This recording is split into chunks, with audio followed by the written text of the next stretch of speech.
What's going on, guys? Good morning. Welcome back to United View. Hope everyone is doing very well. Welcome back to another edition of the Transfer View midweek settings hump day, if you will. It is Wednesday and there is a lot to get into this morning. We're going to be chatting about Leny Yoro, obviously, because I think it's what everyone's talking about at the moment when it comes to the next transfer, or certainly something that Manchester United are focused on. Manchester United making a bit of progress when it comes to Yoro, making a bit of headway, possibly convincing him, but now the club that wasn't worried, we're not worried at all, Real Madrid, set to make a new bid. And of course, with Madrid being Yoro's preferred destination, does that mean that this saga, and it's getting a bit saga-ish, isn't it, is going to twist once again into the direction of Real Madrid? We'll be chatting about that. Also going to be talking about Mason Greenwood. His move to Marseille inches closer and closer and closer. After yesterday, the news from David Ornstein that Greenwood has agreed a deal with Marseille. It's now onto the situation of medicals and things of that nature. So we'll be chatting about that. McTominay, Manchester United reportedly rejected a bid from Fulham earlier on in the transfer window. We'll let you know what the valuation is of the Scottish international. An update on Matthijs de Ligt, what's going on with that one, considering all this Euro stuff. And speaking of centre-backs, could United possibly, maybe, go in for a third bid for Jared Branthwaite? I thought that deal was dead in the water. So we'll be chatting about a lot. As you can see, a lot going on this morning. So if you haven't already, click the like button. Be sure to subscribe, bottom right-hand corner. I can already see everyone getting involved in the chat right now. One says, well, I'm up at 4 o'clock in the morning because you can't miss out. You don't want to miss out. You go, I would go to sleep. But sleep's kind of overrated a little bit. You know, sleep's overrated, and you know, you just go, I just need to kind of know the transfer stuff. I need to know the transfer news. Then you can rest much better. Then you can go, right, I can put my head down on the pillow. I can get my REM sleep and all that kind of stuff. That's what I need. So that's hopefully why. But big up. Appreciate you tuning in. What else people saying in the chat? Show says, I'm still recovering from the Rosenborg defeat. Been having nightmares. Well, season's over. We should, shut down the channel. Obviously, shut down the channel. Shut down transfer window. Like I said, everyone out, rip it up again. You know, before we've even started, we need to do that indeed. So yes, we can see Wasabi says, big up UV family. Kazi says, good morning Owen and good morning everyone. Washington says, morning UV family from South Africa. Everyone's getting involved in the chat. So if you haven't already, click the like button and be sure to subscribe. Solo settings this morning. Flex is still on holiday. A reminder, he's going to be back for the game on Saturday, which is the friendly against Rangers at Murrayfield in Edinburgh. So Flex is going to be back then. I'm going to be joined by KG, that comedian, on tomorrow and Friday morning's Transfer View too, if you're worried about me getting lonely here. But how can I be lonely? I've got all of you. You're here to keep me company this morning, so don't have to worry about that at all. And some other bits and pieces. Flex and KG show, kind of, came out last night with one KG, that comedian, Kevin the comic, and myself, which lots of people enjoyed, so I'd recommend checking that out. And there is, that show, we kind of started off talking about the health journey that KG has been on. And as you can see, if you've seen him recently, the cheekbones are cheekboning. Sounded better in my head. And there is going to be a bit of an update when it comes to that later on today. So stay tuned for an insight into KG, that comedian's health journey. So be sure to check that out. Oh, goodness me. It's all going off already. I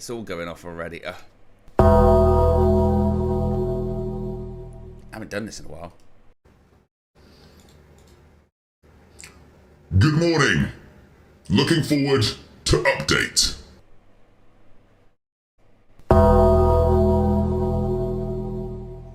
Big up Nuvi and Pharaoh. As always. Pharaoh's in the chat. Pharaoh's in the chat. Acknowledge me.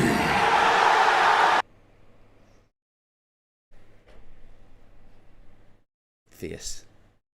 Very fierce. And good morning to you, Nubian Fair. Actually, yes. Thank you for tuning in. Yeah, thank you for tuning in. Big up Nubian Fair as always. Just very short, very sharp, very succinct, very to the point. And imagine that's like a polite morning message. Good morning. There you go. Red super chat. Looking forward to it. Looking forward to you being it, Nubian Pharaoh. Yes, big up Levy Farah, as always. Right, where are we going to start off with? Let's start off with this Leny Yoro stuff. Start off with this Leny Yoro stuff because this is... yesterday was kind of wild, wasn't it? Because... it was Manchester United are really in the race. Now Leny Yoro is considering a contract offer from Manchester United. They're talking salary with his representatives. So now Manchester United are actually further ahead than Real Madrid are. Then next thing you know, looks like Real Madrid could be that whole we're not really worried. Maybe they are worried a little bit. Because... Fabrice Hawkins, a French journalist, has said that Real Madrid will make a new offer for Leny Yoro and Manchester United are pushing for a deal. The defender will give priority to Real Madrid.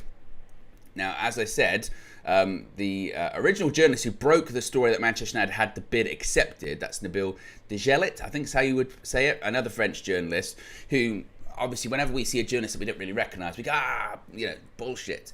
But this guy was the one that said, Man United have put a bid and it's been accepted. And everyone went, no, what are you talking about? You know what you're talking about. Next thing you know, 25 minutes later, everyone's going, oh yeah, there has been a bid and it has been accepted. He is saying that Manchester United's offer is being considered by Leny Yoro. Lille, they're hoping for an outcome with the Red Devils because, of course, it's the best financial deal on the table.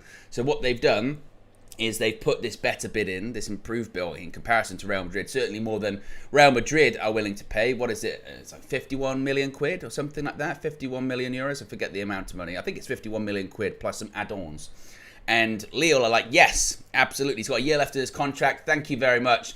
And they're now going to Yoro and his representatives going, we really would like you to take this Manchester United offer because it's the best for us. And, you come through the academy and it'd be great if you'd accept this. And he's a bit like, well, would prefer Real Madrid, but if Real Madrid aren't going to do anything, then how much money are you willing to offer them, Manchester United? What's the project here? What kind of sort of first team opportunities am I going to get? So there have been at least sort of talks about what it could look like if he were to join Manchester United.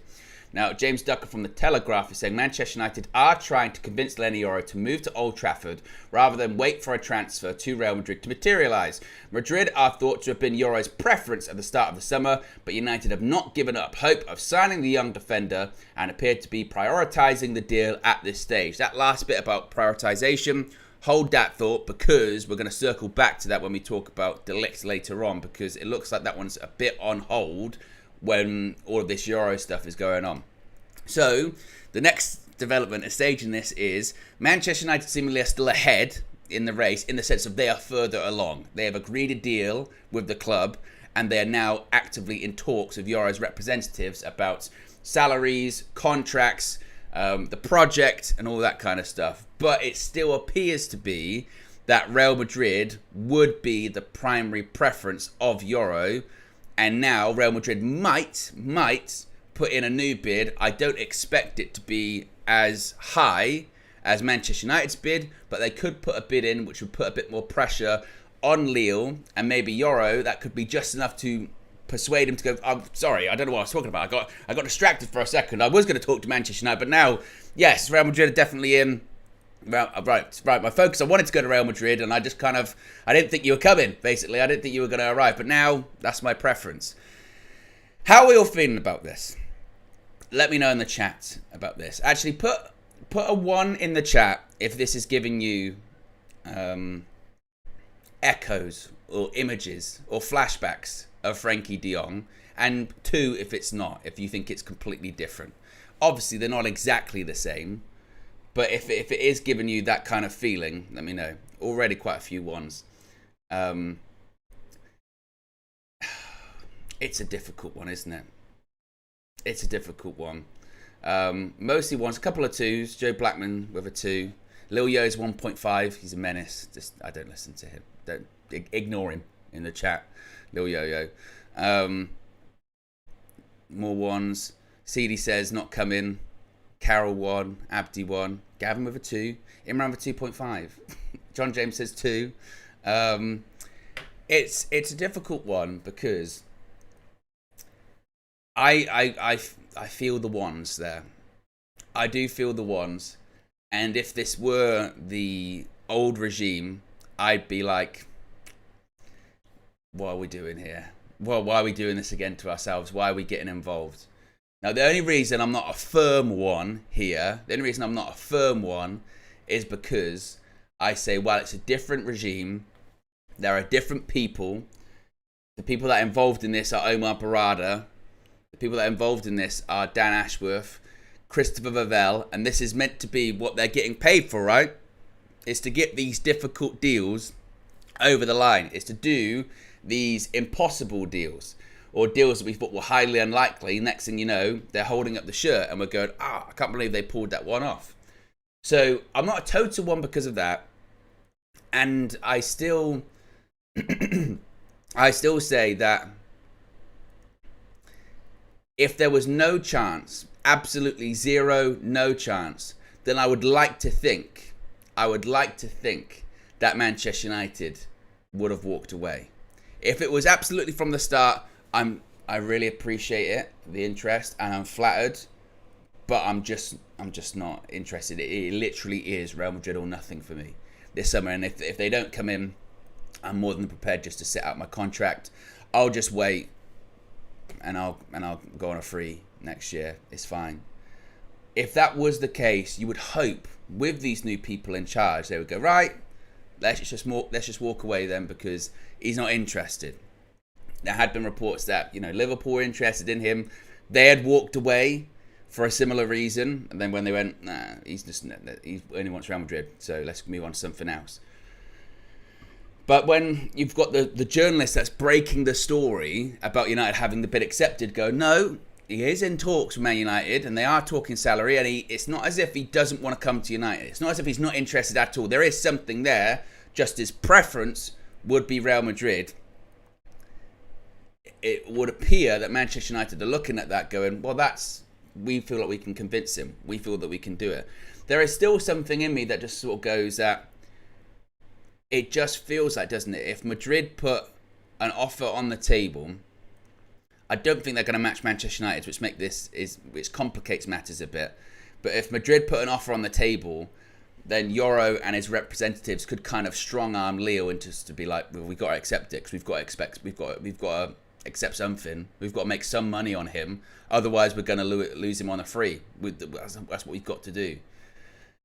So if I still had to predict how I think this one is going to go, I still think he probably ends up going to Madrid. I'd be more surprised if we pulled this off than if he ended up going to Real Madrid. There are some encouraging signs, and I still hold by the fact of we don't really know what to expect with this new regime with Ineos. They've already done some things which we didn't expect. I mean, I go back to the Dan Ashworth one, not only with the fact that he's here, but I don't know if you saw this yesterday. Laurie Whitwell was on the Athletics Manchester United podcast, Talk of the Devils. I'd recommend listening to it and checking it out. And Laurie Whitwell said on Talk of the Devils, quote, I'm told that the compensation for Dan Ashworth isn't too far away from what Newcastle paid to Brighton, which is around £2.5 million. So, for Newcastle, they wanted £20 million. Remember, 20 million quid for Dan Ashworth. That's what they wanted. £20 million or nothing. He's going to have to sit out his gardening leave. 2025, maybe even longer. 18 months gardening leave. That's what it's going to be. Okay? £20 million. Manchester United said, no.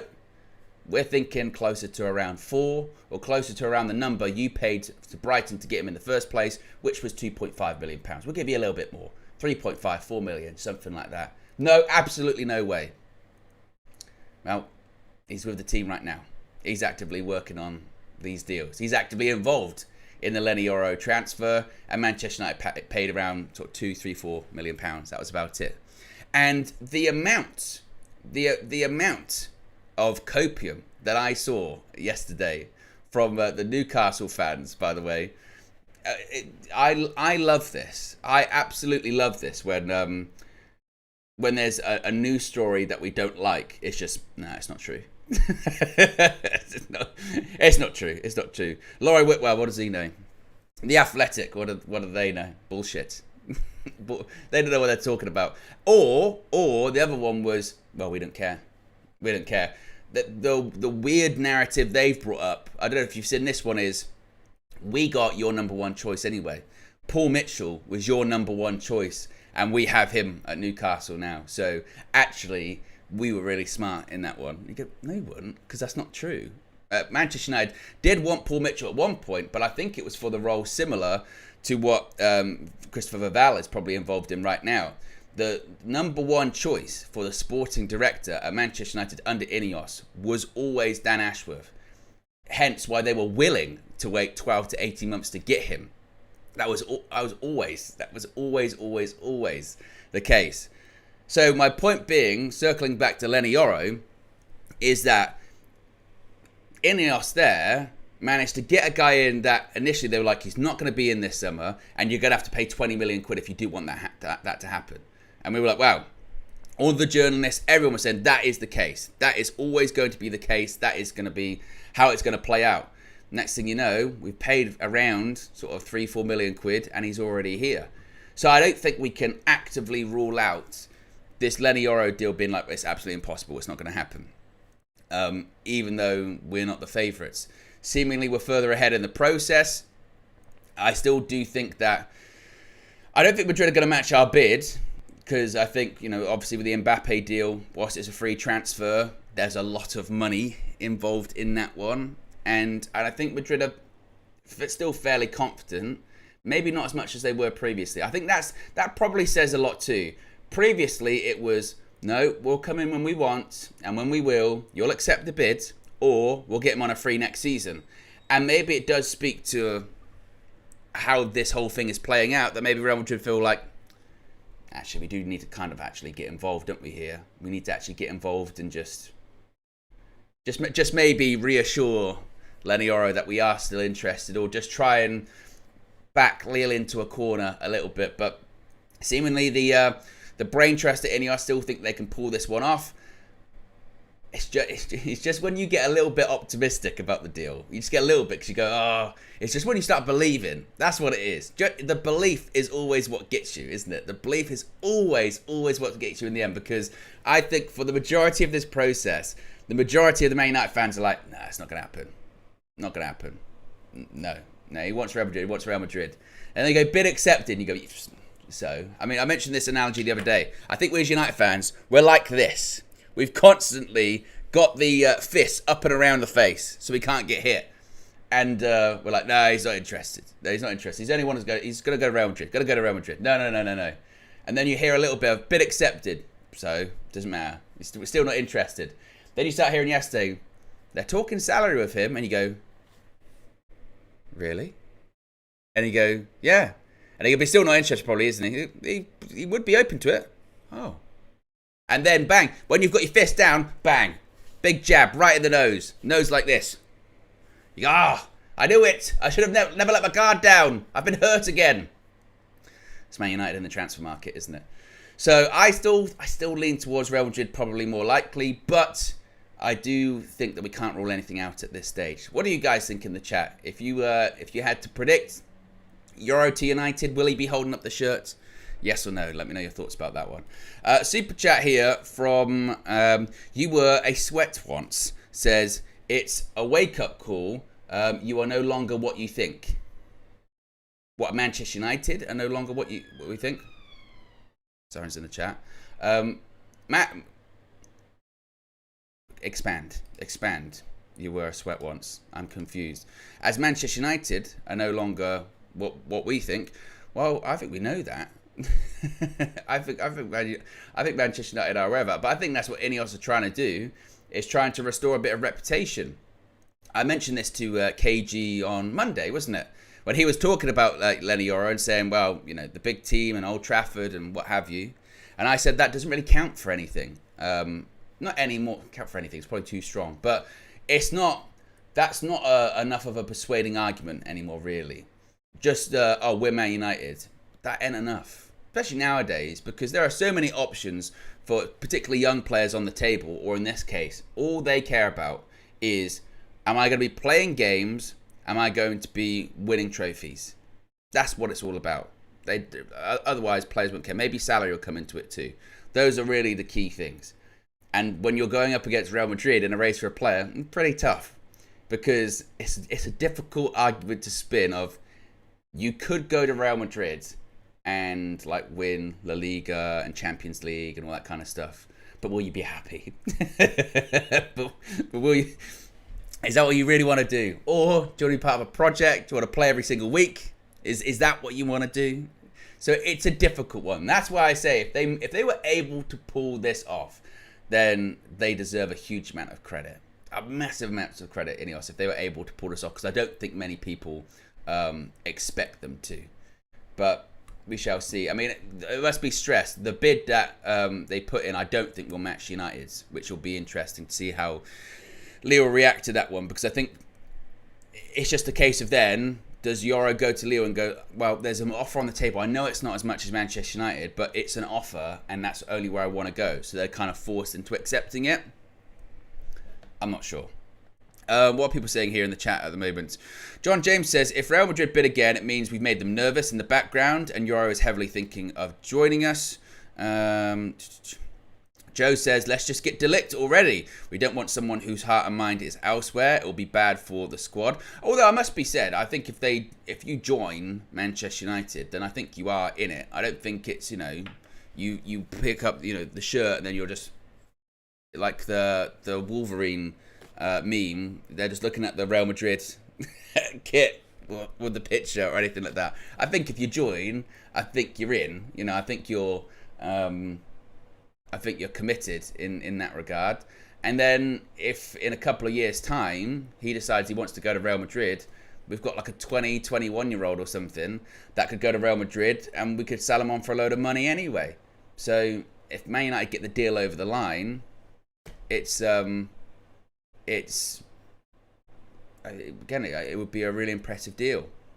I think that once I do believe if you put pen to paper, then you are committed by that point. PS with the super chat here says, I initially thought the Xerxes to United was an agent league to get the deal to Milan over the line, similar to Ramos and Madrid in 2015, but I was wrong. This makes me a bit positive about the Yoro deal. Well, I think certainly the reporting, and appreciate the super chat there. I think the reporting on Manchester United transfers has also changed. This is my other theory going through this window so far, is it's quite clear, I think, that not many people really know what's going on. The way that information does come out has changed under this regime. It tends to come out like it's happened, it's happening right now kind of situation. Remember, like last year, you'd get like drip, drip, drip, drip, drip leaks every single day. Every single day, like 5 or 6 different players every single day, and all this stuff was going on. Players that we'd be linked to for 5 minutes, and next thing you know, you get a here we go moving to elsewhere. Whereas now it's been like, there's a little bit of, they're interested, boom, a bid's in. Or they're interested, they've agreed personal terms. You go, well, when did that happen? That was quick. And then once that dam breaks, then everyone just then reports it. Oh yeah, Man United have put a bid in for Leny Yoro, it's been accepted. What? When did that happen? Where did that come from? They've been in talks for several days. Oh, that was fast. So I do think the reporting on these transfers and how the information is coming out is different. You forget, like, we've had at least like 4 or 5 different budget numbers quoted. We've had, all of these different things reported about players that are definitely leaving, maybe staying or bringing in. So I think that, again, the way that it's covered Manchester United, I think, has changed a little bit. So I think anything is possible.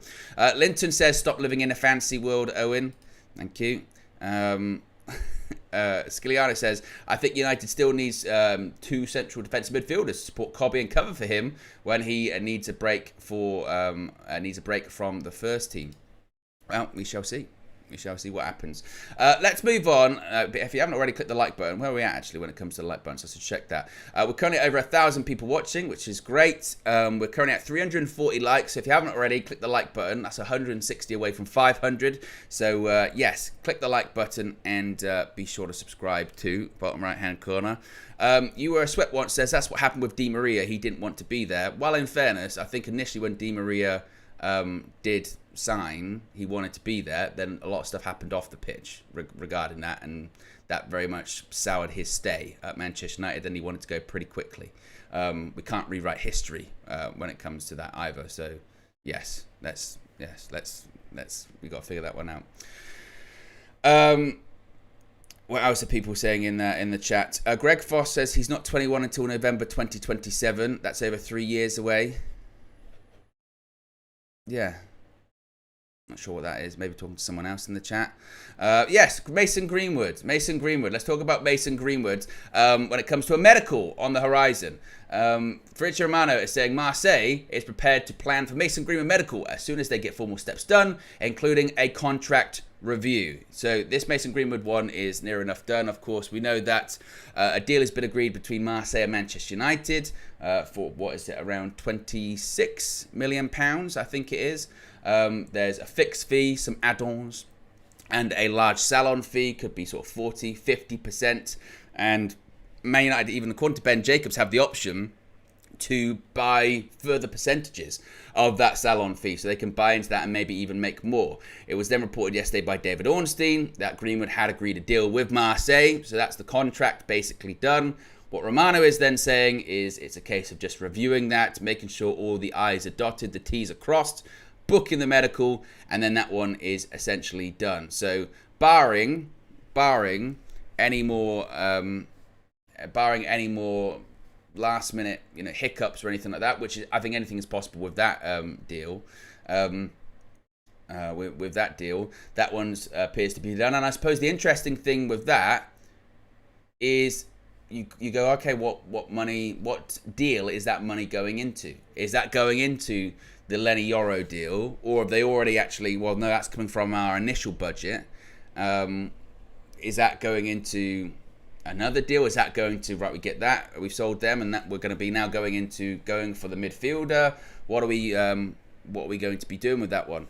I mean, when it comes to the finances of the deal, I mean, I don't know how many times I need to say it, but obviously, if this was a deal that was purely or the value was purely determined on talent, it would be far more than that, wouldn't it? It'd be far more than around sort of £26 million. But it's not. We have to live in the real world when it comes to that. There is always going to be baggage involved in anywhere he goes. There's going to be baggage. There's going to be the conversations. There's going to be the other stuff that they need to consider, which is we've seen with the stuff with the mayor getting involved. Not that that's really persuaded or dissuaded Marseille to do the deal, but that's always something to consider. And I don't think that Marseille's going to be the last club of his career or anything like that. I would expect him, because I think the signs were there when he played for Getafe last season, that he's still obviously a very talented football player. He's still obviously got a lot of potential and could become a fantastic player. So I would expect him to maybe have a couple of years at Marseille. Maybe he moves on. And if he does, and they do charge a high transfer fee, Manchester United are still involved in that.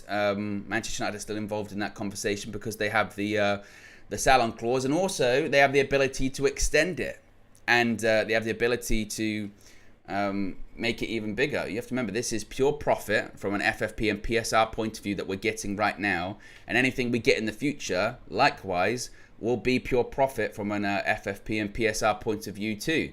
So let's say in a couple of years' time, he has some good years at Marseille, and a club from La Liga or somewhere else, or PSG, comes in and goes, we want to sign Mason Greenwood, and Marseille like, we're going to charge you 70, 80 million pounds or something.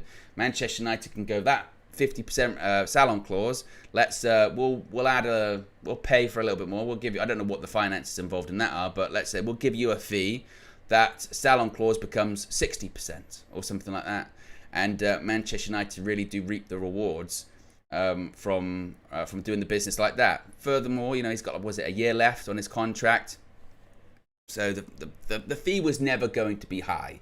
It was never going to be massive. It's more about getting the best deal that you can now in terms of this fee at the moment, and also almost protecting yourself for the future, making sure you're involved in the future, and making sure that you can, you can still be involved and still generate some funds from it. So I think that considering all of the circumstances involved here, and my goodness me, there's a lot, and considering it, how long this whole thing has dragged out for, I mean, you forget, I mean, this whole, obviously the situation with Greenwood and everything that happened begun, was it right at the beginning of 2022? I think it was. I mean, we're over halfway through 2024 at this point. So it's been, it's been a long time, a really long time, like 2.5 years. So with a lot of things that have been going on with Manchester United over the course of the last year, 18 months, 2 years, I think it's just really important just to, any issues that Manchester United have or things that kind of hang over the club, to find a way to resolve them, find a way in the best possible way, and then to move on, and look forward, face forward, and try to build, try to grow, and try just to, again, put all the sort of the negative stuff into the past. And whether that's obviously the whole thing that looms over the club with the Greenwood situation in general, whether it was the fallout between Erik ten Hag and Jadon Sancho, whether it was whatever, whether it was Erik ten Hag's future or last season, rubbish season, it's all done now. It's all done now. It's all sorted. It's all resolved. And there's no point dwelling on it anymore, because nothing can be changed when it comes to it. All you can do is draw a line in it and move on. And that's what I'm happy Manchester United are doing. I'm happy that Manchester United are resolving these things and just moving on into the future, because there's been so much, isn't there? There's been so much drama with Manchester United over the last few years, and I don't suspect that it goes away massively, because drama can also be manufactured. I mean, look at the Rosenborg result the other day. Talk about forced drama coming out that game. Of once again, the sky is falling, and we've not learnt anything. Erik ten Hag's a fraud because he didn't win a pre-season game with 4 or 5 senior players who played 45 minutes. So the drama, I guess, will always be there because it can be forced and manufactured. But the legitimate drama, the real concerning stuff, Manchester United are going through and resolving it. So I think that's positive. But we still haven't technically, as far as I'm aware, got like a here we go from Romano. So I mean, that could come today, perhaps. I mean, we did see. What was it, Monday night, when Gianluca Di Marzio said that Greenwood was going to say yes to Marseille in the evening. We kind of got it the next day. So I would think we'd probably be getting a here we go, possibly today, for the whole Mason Greenwood thing. Another super chat here from Joe Fleming said, Yoro is not De Jong. Ineos won't wait until the end of the window. That was also something, I think that was a good point that was brought up, suggesting that maybe Ineos might put a deadline on the Yoro situation and say, look, here's the bids there. Once they've discussed terms with him, if they've agreed on what he would be looking for, maybe they put an offer down on the table, and then they say, can you give us an answer by the end of the week? Because we've got to move on, otherwise we've got to go to other targets. We do have other targets, but we've got to look at them, and we've got to decide what we want to do regarding all of it. So I think that is a good point. There was, I mean, that De Jong one, it's weird when you're going through it in real time, you kind of don't realize as much how farcical it is, when you're going through just the day to day and all that stuff. But when you do look back on it, that was crazy, wasn't it? That was real crazy shit, what was going on with Frankie de Jong, with John Murto showing up in Barcelona. I mean, a peek behind the curtain here. I actively was, remember hearing very, very, very, very credible people saying that, yep, deal is agreed, it's done, it's just the deferred wages, that's all it is. And then it kind of snowballed. It snowballed into just getting the biggest farce, because even if you go back, the tweets are probably still out there of Ornstein going, deal agreed between Manchester United and Barcelona for the fee, whatever the fee was. It was like 80 million euros, maybe even more. And It's just an issue on deferred wages, and then it was crazy. It was crazy, and I would agree with you. Don't want to do that again. Do not want that to happen again. Yeah, it was madness, absolute madness. I think we do have a little bit of an update on Leny Yoro, by the way. Fabrizio Romano saying Manchester United are continuing to push both Leny Yoro and his agent, but presenting their project to him and by presenting their project to him and offering him a large salary. Real Madrid are still in the race, which is what we just kind of said, really, isn't it? It's one of those. That is the thing with Fabrizio, by the way, is you could sort of go, you could probably condense that into into the original tweet. That is kind of just the same. That's not really any new news, but that is the world we live in at the moment. Where are we at with the likes? We are less than 40 likes away from 500, by the way. So if you haven't already, click the like button. Let's see if we can get it to 500. Be sure to subscribe as well whilst you're at it. What we're going to talk about next. McTominay. This is interesting because this one has actually developed quite a bit over the last few days. So we had heard from Samuel Lucas that Manchester United had rejected an offer. That's all we knew early on in the window. He rejected an offer for Scott McTominay. Well, James Ducker from The Telegraph has opened up a bit more on this, saying Manchester United rejected an offer for Scott McTominay from Fulham earlier this summer. The midfielder is of interest to a number of clubs, but none have yet met United's £30 million valuation. Now, they don't say what the offer was. We don't have that information. We were chatting about this yesterday, weren't we? Talking about McTominay and how much. And I was actually saying closer to 40. I suppose with a year taken off his contract, that was last year. I think they wanted around 40 million. But I think 30 million quid is more than reasonable by Manchester United for Scott McTominay. For someone that, again, has a huge amount of Premier League experience, has played however many games in the Premier League, and last season scored some really, really important goals, winning goals in the Premier League for Manchester United.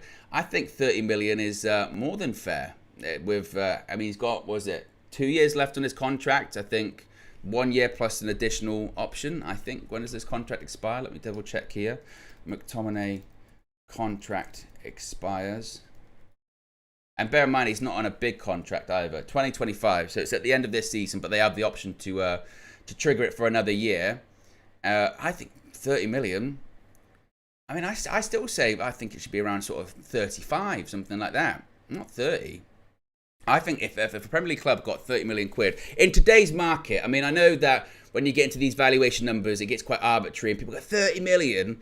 You know, I remember when 30 million quid. I remember Chelsea spent, I think it was like 38 million quid on Andrei Shevchenko, and that was like so egregious. Like, football's just horrible, absolutely horrible. Whereas 30 now.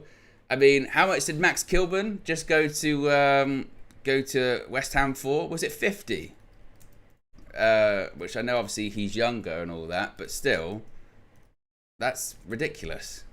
40 million pounds. That's 40 million quid. Max Kilburn going to West Ham from Wolves. So the Premier League market cannot be compared to any other market around Europe. If anything, I think European clubs look at the Premier League constantly and go, what the hell is going on in the Premier League? So I think 30, to be honest with you, is probably on the low side for McTominay. But with a year left on his contract, even though it's technically 2, but with a year left on his contract and all that, I still would prefer sort of a 35. Maybe some add-ons. But I think in today's day and age, in this Premier League market, 30 million credit. I mean, how much did Elliot Anderson go for? Again. Right. So Elliot Anderson joined Nottingham Forest from Newcastle for £35 million. I mean, I know you can talk about age and all that kind of stuff, but again, this is, and he's 21, I get that, but at the same time, McTominay's in his prime, delivers for his country, plays for Manchester United. He's 27. It's not as if he's like mid-30s or anything like that. I mean, that's why I say the Premier League market's nuts. So we can't be just I think whilst we look at it and we go 30 million quid for McTominay, Sal McTominay, that's great. We've almost got to take a step back and just not just be grateful, because I think that's kind of what we are, isn't it, with these kind of things? We go, you want to give us 30 million pounds of pure flight? Thank you very much. Sirens in the chat, because it's a steal. It's exactly what it is. Sirens in the chat. But it's true. We're just sort of grateful. We're like, yeah, thanks. But I think 27, he's 28 in December. I mean, peak prime years, 30 million quid. Go a bit up. 35 or 40. Why not? And I know that if Man United's valuation is 30 million, then it's 30 million. But I still think we could. I still think it could be more than that. Maybe 30 plus add-ons, something like that. Put a goal scoring bonus on it, because it will score goals. Now, they didn't say, as I mentioned, how much they actually offered Fulham. So if they offered something ridiculous, like 15, 20 million, then you go, no, absolutely not. But I still say 30, I think, is on the lower side. But it is pure profit. It is for FFP and PSR. So it would be, he is definitely a fundraising player. But because of that, that's why I say we can't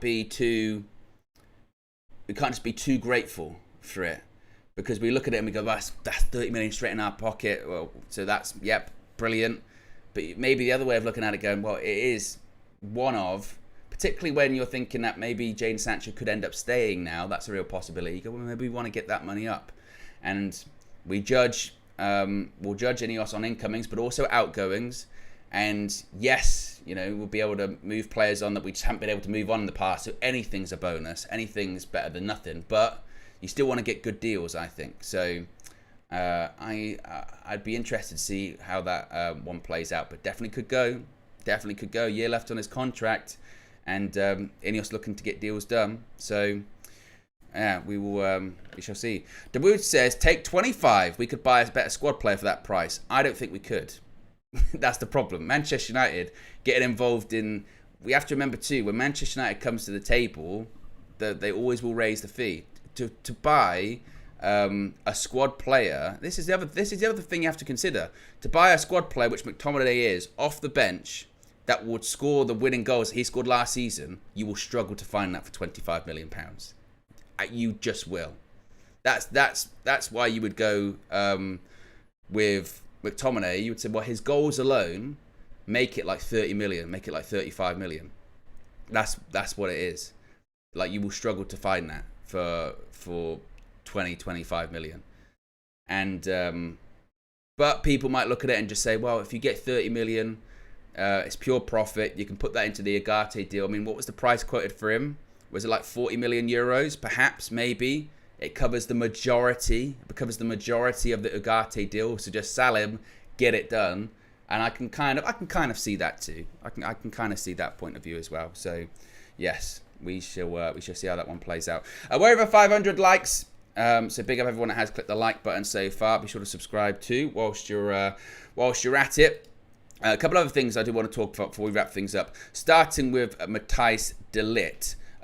Because lots of people were talking this morning about the Leny Yoro stuff, going, well, if Yoro isn't going to happen, just go get de Ligt. Well, the positive is that this one could be done fairly quickly, depending on what happens with the Leny Yoro deal. So James Ducker from The Telegraph is saying that Manchester United appear to be prioritising the deal for Leny Yoro at this stage, but if it does not happen, United seem to be in a position to accelerate a deal for Matthijs de Ligt quickly. Now, how do you guys feel about all of the sort of the strategy of everything that's going on at the moment? Because certainly Manchester United have got different plates spinning at the same time. They've got deals moving with a few different defenders at the moment. But Ornstein reported, yes, they didn't need that. It was going to be one or the other, most likely. Probably wasn't going to be Yoro and de Ligt. It was going to be Yoro or de Ligt. So we've got a contract agreed with the player, and he wants to join Manchester United. We've got a number that Bayern Munich are looking for, which is not, out of the realm of, it's ridiculous. Was it like 42 million quid, 50 million euros? So more than reasonable. Actually be a bit of a steal for someone his age, his experience, his pedigree. But we're waiting. We're waiting to see if we can get the Yoro deal over the line, which would suggest that that's the deal they want to do the most. And then if they don't get him, then they'll go to Ligt. But it makes you wonder, like, what kind of sort of messing with their head would that be with Ligt? That is the thing I do kind of worry about with that deal. If I was Ligt and I'm having these talks and they're going, yeah, we really want you, you'll be playing, you've spoken with Ten Hag, blah, blah, blah. Would you not be talking to your agent going, so why has this deal not happened yet? Well, they haven't agreed a fee with Bayern. Oh, what, are Bayern, just messing them around? No, actually, United just haven't really done it. Why? Well, they're working on another deal. What deal? A Leny Yoro deal. Oh, they're going to buy both of us. Well, it's kind of one or the other, really. If they get him, then they're not going to go for you. Oh, so that's how much they want me, is it? So we're playing, I think, a bit of a dangerous game. I think we're playing a bit of a dangerous game in that one. And it might have to take, because if the Euro deal doesn't happen, then you go, right, okay, we're going to go to Ligt. Ligt go, so I was always number one choice, right? Of course you were. Of course. No problem. Yes, you were the number one. It was always going to be you. We're just checking around, doing due diligence. All right, cool, no problem. Now look, he wants the move. He said that it's only Manchester United that he wants. We're the only club in for him. There were a couple of other people in for him, but because he only wants Manchester United, very quickly they kind of disappeared and went away. A bit like the Leny Yoro deal, really. I'm only interested in United. All right, then we might not bother. Might as well not bother then. So this one can be done quickly. I hope it is done quickly. And I think this is also maybe why you have to put a deadline on the Euro deal too, just by saying, what do you want? What do you want to do? Here's the contract offer. We've agreed a fee with the club. Ball's in your court. What do you want to do? And if he goes no, or if he takes too much time, then we just quickly go to it and make that transfer happen. I would still love to live in a reality where we got both. I still think, I know I've said this a lot, I still think anything's possible. I think anything's possible. And we can't rule out getting two centre-backs, I don't think. I think that there is potential for that to happen, but not at the expense of missing out on another position, obviously. We still need a midfielder. Desperately, we still need a left-back. It does worry me a little bit how quiet the left-back stuff has been. I know we were linked with the player from Turkey. Just a bit about it. I'm not even paying any attention to the Ben Chilwell stuff. It would appear when it comes to the midfield stuff, we've only been linked to Ugarte. I mean, in terms of other midfielders, I'm just trying to think of the other midfielders we've been linked to. Let me know in the chat. But if we get two centre-backs, I think it would depend on if we can get another centre-back off the books. Of course, we know that we've sold Cambuala, but I don't even think he was really considered in the sort of, let's say, the 5 centre-backs that we would have this season. But it's pure profit.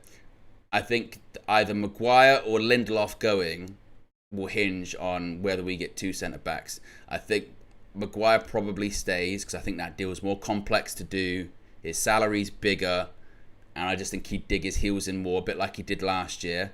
I think Lindelof's the easier deal to do because he's got, 1 year left on his contract as well. They triggered that extension, so it kind of has to be now, doesn't it? It has to be now. So I think that one is possible. I think the transfer fee would be lower, and then maybe you can look at both. So that's why I say I don't think we're in the position to be like, oh yeah, just that's not going to happen. We're not going to get 2 centre backs. So I still think there is a possibility that that 2 can happen, and I still think there's lots of more twists and turns in this transfer market too that could happen for Manchester United. So we shall see. Indeed, a couple of super chats here. Lilio says only other links have been returned of Amrabat or light Rabiot talks. I don't believe the Rabiot stuff, but yes, I have seen that too with Amrabat saying that. I think it's strange. The details of that one are quite fuzzy too, aren't they? Because they're suggesting that the buy option was still there, but now it might not be there. But if we were going to buy him, it might be cheaper. He's not even training with Fiorentina. It's basically doing what he did last summer again. Remember that where Amrabat's on strike, he's training by himself. He's just gone back to doing that again. I think he's still waiting. He's back on waiting for Manchester United. So that might be something United revisit, which concerns me again about our options in midfield this season. Uncle's been a member for 4 months. Says we will get De Ligt. The context is we can get Yoro with the available funds. We then have to sell Maguire and or Lindelof to get De Ligt. I agree. I do think that might be what will probably happen if that does happen. But the Yoro one might be just a non-starter and they go to De Ligt, and then maybe they circle back to a third bid, which we'll talk about in just a second, for someone else. Matt Ross with a super chat says, "Morning, Owen. I feel the De Ligt deal is Erik ten Hag and the Yoro deal is Ineos. Do you think now Ineos are pushing transfers? There is friction in this."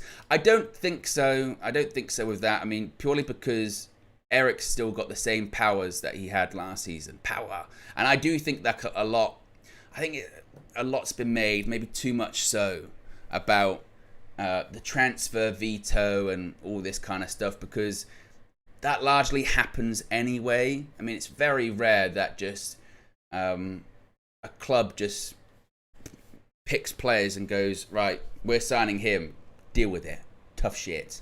And the coach goes, I don't want him. I don't want. What are you talking about? Sometimes that does happen, and then the coach ends up leaving pretty quickly because they have a fallout over transfer policy or transfer stuff. I think there's still a lot of collaboration going on. I think that if you said to Erik ten Hag, because again, looking at our team last season, and he's a guy that likes lots of options, isn't it? So I think that if they go to him, we want to get Leny Yoro, I think he'd go, great, cool. We want to get Matthijs de Ligt. No problem. Or he brings that to the table. I think we can get Matthijs de Ligt. I've heard from people that we could get de Ligt. Great. That's fantastic. Not a problem. So I think I think that has been overblown, to be honest. Pyramid Scheme says it does, but why are 9 out of the 10 signings approved by Erik ten Hag? Whack. But I think you look at this thing of approved in the sense that, you know, surely that's a good thing, that the manager is happy to work with the players that the club is signing. I mean, he's working with them on a daily basis. He's picking them. They're the ones as well that are going to either let him keep his job or lose his job, because they're the ones out on the pitch too that he's working with every single day, and he would believe in. It would be silly if the club signed a player that Erik ten Hag didn't think was good or didn't want to work with. That would be bizarre. that would be bizarre. Surely the best school of thought is everyone's on the same page and everyone's moving to a player that everyone wants to sign, as opposed to people in the room don't want, doesn't want to sign. That would be very, very strange. Transfers should always be a collaborative nature, shouldn't they? You know, because Man United they've gone so far in the opposite directions, haven't they? You know, whether it was Sir Alex, you know, who would have the final decision on anyone Manchester United signed. Then with the Woodward era, you did hear those stories of Ollie being like, I wanted these players, but I was just kind of given these people and said, okay. Then you had Eric having a very strong influence over transfers, and now he still retains that. But I think, you know, you're much more likely to secede power or allow people to do their jobs if you've got faith and confidence in them. These people have been brought in, particularly Dan Ashworth and particularly Christopher Vavell, to run point on these transfers and get these deals done. So that they're working together for that reason. So again, I think it's so overblown of like, Ineos will recommend, we're going to sign this player, and Erik ten Hag stands there with arms folded. No, why? I'm waiving my veto. Veto. Go sign someone else. But they must be Dutch. I must have worked with them in the past, like some kind of sort of cryptic riddle. I've worked with them in the past. They are Dutch. Who are they? Go find them. And okay. Well, let's go find them. Let's go and figure it out. It's like, you know, I think we should. I think it's a good thing that everyone would be on the same page and going, yep. We all agree that this is the right transfer to do. So, yes. And very quickly, very finally, I don't know how much I buy into this story.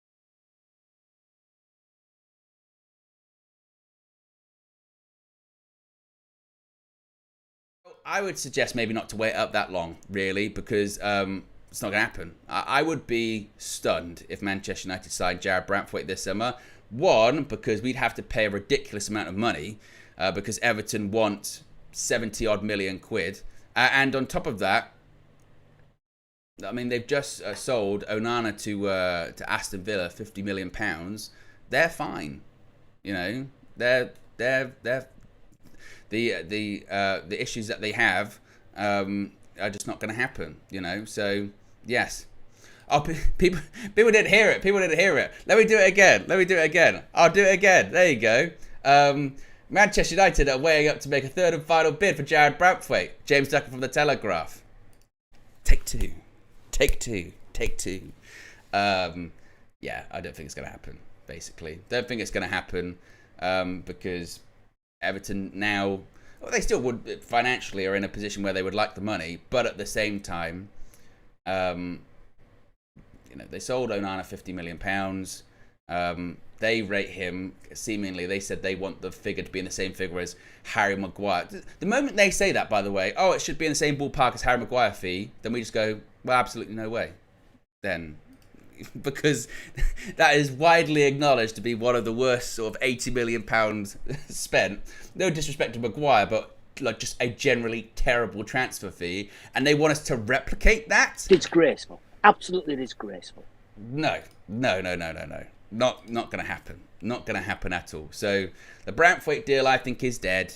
I think that, I'd be stunned if it happened. I really would. So I don't think much to really pay into that one. So yes, there you go. If you haven't already, click the like button. Be sure to subscribe, bottom right hand corner. If you are unaware, KG, that comedian, yes, THA, that comedian, is going live at 10 a.m.